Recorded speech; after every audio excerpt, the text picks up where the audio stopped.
Hi, I'm Doris Ragettli. I'm the co-founder of the Global Petition for a UN Declaration of Rights of Mother Earth and the organization Rights of Mother Earth. Thank you for coming to Romania and Roșia Montana.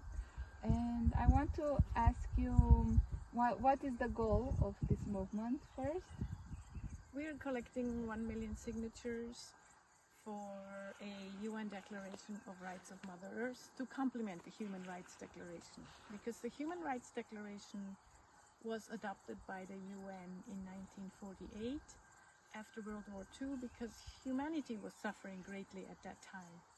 And it has really been a milestone for the well-being of humans. And we want the same for nature.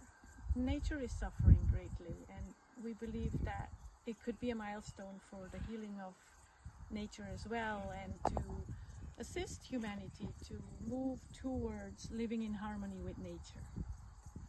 And I know you have traveled around the world with this message, and I wanted to ask you, what have you noticed about people and the interaction with people, and how can we create this transformation in consciousness and thinking? Since I started, which was in 2009, the idea of the petition was like planting seeds, having this conversation with people. And most people say, yes, of course. And children even say, oh, doesn't that exist already? It has to exist. Mm-hmm.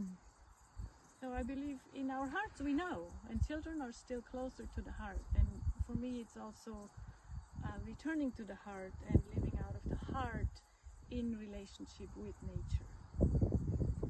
And you've been spending, I think, 4 or 5 days in Romania, in Roșia Montana. Mm-hmm. And I wanted to ask you, what have you noticed here in Roșia Montana? I noticed how Romania is still much more closer to wilderness.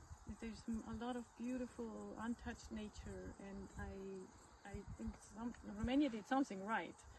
And the fact that mining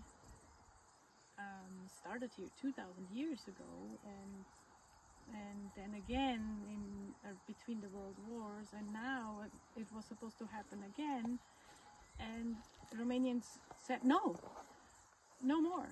That's super. That could be a great example for the Rights of Nature movement too, which seeks to acknowledge nature as a living being with the rights to exist and flourish and be subject of rights in the law. That is a movement that obviously I've worked with now with other organizations in the last 15 years.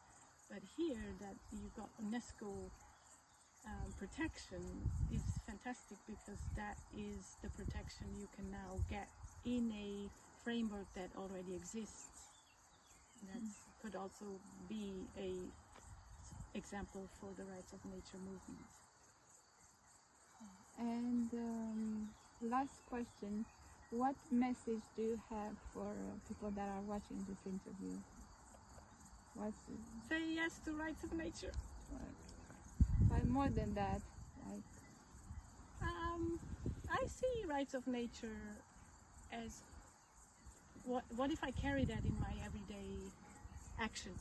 Like, how would that look like? For me, I think of Rights of Nature, how I consume. For example, I try to consume without packaging, zero trash. That's what I'm practicing.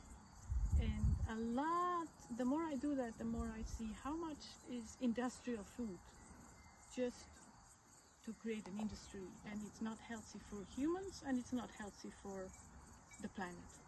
Mm-hmm. So the more I practice shopping without packaging, the more natural I eat, the more in the spirit of Rights of Mother Earth it is. Super. Thank you for sharing this wisdom. Thank you for all you're doing here. You're doing a wonderful job, and thank you for the invitation. It's such an honor to be here.